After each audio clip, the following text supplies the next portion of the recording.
All right, so we are here, NorthGeek.com. We're here with Mr. Tsuyuzaki, who is the Chief Technology Officer of Panasonic North America. Thank you for joining us. Not at all. We're here at this grand unveiling of full HD 3D technology at the Vancouver Olympics.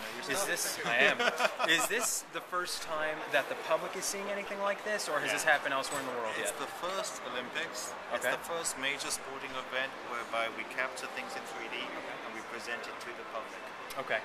And so in order to capture things in 3D, that means you would have to have sort of two crews, correct? You would have your normal HD crew and a crew with 3D cameras? Well, I think we have a lot of crews who have dedicated 3D equipment, and they're taking their shots on them.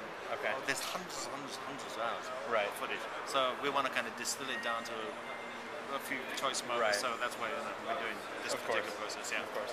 And so does Panasonic, is the vision behind this is that this will be the next HD and every household in North America and around the world in a few years will have an HD home theater? Simply, yes. Okay. Strong conviction that this is the only major, huge consumer electronics development. Right. It's the next plateau of the high definition. It's an extension of high definition. Right. Some people say that 30 to 50% of all new TVs will be in 3D by 2013. Wow. So I would say that most of the projections is 3D will come into prominence twice the speed of high definition. Wow. So when you get it, I mean, once you see it, you get it, you want it, and the price points will be far more favorable than launch of high definition came around. Okay. So with all those things happening, and we said that we're going to launch in 2010. Yeah, April. It's actually faster than what you just said. Really? Yeah. Wow. I could be wrong, but that's what we're thinking. Wow. And that's actually a good segue into my next question. So for the entry level, somebody who's not a home theater fiend, who does not have $10,000 to spend on the best of the best, how much is it going to cost someone to get into the high definition 3D game? You got to talk to my accountant because I'm only in technology. But I'll give you this. I mean, first of all, when high definition was introduced, the delta between the standard definition and high definition was the multiple of 5. So it's like $10,000. Yeah. Now, what we have actually announced in Japan a couple of days ago, with a 50-inch and a 54-inch TV, and the delta was $800. Wow. So you know what the prices of televisions are. Yeah. So you can figure, we can work that out on our own. That's a good indicator for you where things are going to be. Right. So it's designed for a mass market, huge launch. And it's not just us, it's probably a lot of our competitors as well, but this is the way it's going to be, in a major way. Okay. And the trend is probably at least 2 million units in North America, is what I'm seeing right now. Not too shabby.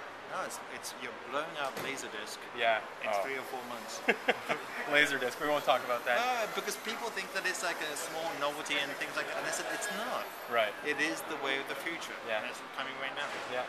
Wow. And from a technology standpoint, what was the progression? Did you first start developing the software to render 3D? Did you first start developing the cameras, or did you first start developing the output, such as the televisions and the Blu-ray devices? Well, way back when, we would tinker around with 3D in the DVD days. Really? Yeah, and the thing we realized is, well, you need content. Yeah.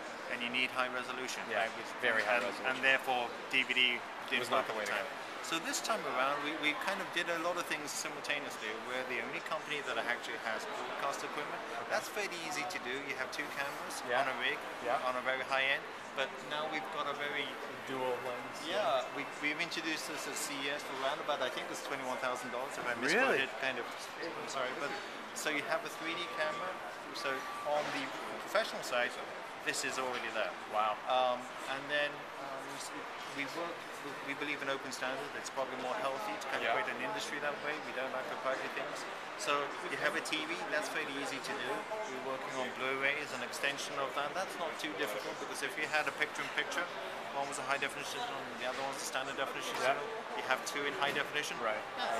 Yeah, it makes sense. Technology-wise, it's not that difficult. The philosophical difference between all the other 3Ds in the past was, I don't want to compromise that HD signal and splitting it up into 2 separate images. I hated that. Yeah. If you created a benchmark in Blu-ray, because that was my previous job. Oh, really? If you created that, why on earth would you want to compromise? So stick to the best possible image that you can, and that's high definition, both left eye and right eye. So that's full HD. So if you believe in that, as a premise, then your signaling will change. You have an HDMI, which is called HDMI 1.4. Yeah. So we've worked within the industry to kind of get that going, and then it goes into the TV. So you know that we have a 50, 54 at the end of this year, 58 or 65 or something like that. So a lot of things has to happen at once. Blu-ray development, television development, professional equipment. It's hard to kind of put your finger back on where did we start and what did we do. Right. We did a lot of things, but we said that, hey, I get it. Actually, the ultimate test is not technology. The ultimate test is like, as a consumer, right? Yeah. You see it, do you get it, do you like it? Yeah, exactly. Is there a wow factor? The design aesthetic was not 3D to jump into your face, like an amusement park ride. 3D was designed as if you were in the second row of a... Where are you based? We're Vancouver based, so a hockey game. So a hockey game, right? So maybe the second row may not be where you want to sit, but it's designed as if you were right there. Yeah. And for Cameron, who's Canadian as I recall, so by working with him, it's like we're trying to put you in the world of Pandora on the frame. Yeah. That area. So it's like you're reaching into it. That's the whole designer thing. It's a pleasing one, and a lot of people said that I get it. Wow. Yeah. Now, how do I get hold of it? Right. So, if it wasn't for the consumer, we won't be as enthusiastic. Sure. Every reaction has been extremely positive, given that we're hinting that it ain't going to be expensive. Right. It's great. So there we are. Excellent. Well, we're very excited about it. We saw the demo, and it's great to see that you're not compromising resolution for people like myself and yourself clearly as well. We love where picture has gotten us, to this point, and especially Panasonic televisions, everyone expects the highest quality, so we're doing very well. So we're very excited to be here, and thank you for having us. Thanks for coming. Take care and good luck. Bye. Bye-bye. Thank you.